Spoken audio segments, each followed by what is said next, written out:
What do you think it means to be a global citizen at Rollins College? Well, I went down to Guatemala. We flew in really early. I didn't sleep on the plane because we got to Guatemala City in the time it takes to fly from Orlando to DC. The group didn't really know each other. There's something about being lost in a country that really brings everyone together. Guatemala's capital was pretty intense. Just when you think you're in the U.S., you ask someone a question, they answer in Spanish. It's a pretty modern city. Airports, roads, which have these really intense bridges and architecture, which was really surprising. We had lunch at this cafe that had these things that looked like pretzel sticks. People are talking already and excited about getting outside the town and onto the finca, which is the coffee farm. We walk around a bunch and check out some cool art of the city. We don't even realize time passes and we hit up dinner at this place where some mariachi guys serenade us with their guitars. My Spanish is okay, but they know how to entertain the crowd, that's for sure. The next morning we loaded up into these taxi vans and get out of town. The drive takes an hour or two before we start getting into rural territory. It feels like we're on a road trip. We get to this rest stop where everyone stretches their legs and buys snacks. People are surprised how cool Guatemala is and start sharing about what parts they're looking forward to. We heard there's a waterfall, a volcano, and great stories to hear about. Joe and Brendan decided to get a coconut from a street-side vendor. This dude hacks a hole in it with a machete and charges us for it the equivalent to a gumball in the US. He throws a straw into the hole for serving. Nice touch. On the taxi bus, we share the community coconut and compare what we see to where we've been. As we drive deeper into the countryside, it defiantly is becoming a different place than any of us have expected. We arrive at Santa Anita, the coffee finca. We take a dirt road to the hostel we'll be staying in. There's these colored paintings on all the buildings, and we drop off our bags before asking for a tour. The people of Santa Anita were guerrilla fighters during the Civil War. After years of bloodshed, they signed a peace agreement. In the end, they traded their weapons to own land farm. It seemed like they just wanted a peaceful and safe place to raise their families, having lost so many people to the conflict. They're a very rich group of people and thankfully don't lose a word of translation due to general. After it all, you had to think about what any of us would do if we had to fight for our independence, our homes, and our families.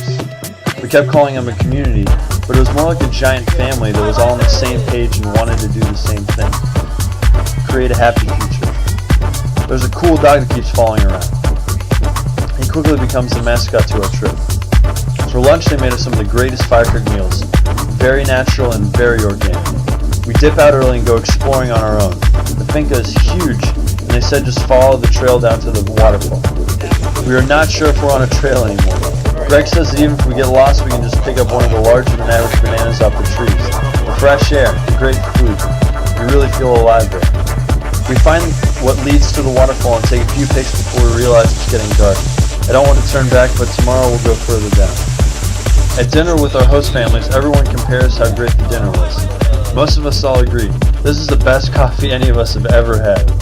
Natalie tells a story about finding a bug in her coffee and politely getting rid of it and finishing her cup. It's that good. I'm excited. Tomorrow we will go down the waterfall. Grab some breakfast and hit the trail. Everyone's taking pictures and checking out the nature. The view is clear and we can see further in all directions. It's a wonder why anyone would ever leave this place. I lead the way to the first part of the waterfall. People are excited and I direct people how to navigate across the rocks. It's definitely a pretty steep incline. We had heard that the waterfall washes away all the stress and worries when you stand there, and I could definitely see why. I haven't even gotten into the stories about the plant life, the coffee, soccer with the kids, working in the school, the sleeping chicken trick, the great Saba tree, the Mayan poet, Shayla, the markets, soccer after school, the water project, and the most amazing ride in the back of a truck you won't find on any tourist website. But what made it all special were definitely the people. The coffee farm, Santa Anita, wasn't just a place. It was a community of families, and their kids were amazing. They made a home for us, and seeing the kids rip apart a piñata was more than awesome to watch. You think back to when we arrived. We were practically strangers. None of us knew each other.